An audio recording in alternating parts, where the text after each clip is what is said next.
श्रीयकान्ताय कल्याणनिधये निधयेतिनां श्रीवेङ्कटनिवासाय श्रीनिवासाय मङ्गलम्।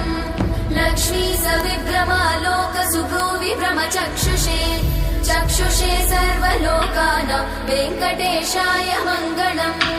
श्रीवेङ्कटाद्रिशृङ्गाग्रमङ्गलाभरणाग्रये मङ्गलानां निवासाय श्रीनिवासाय मङ्गलम्।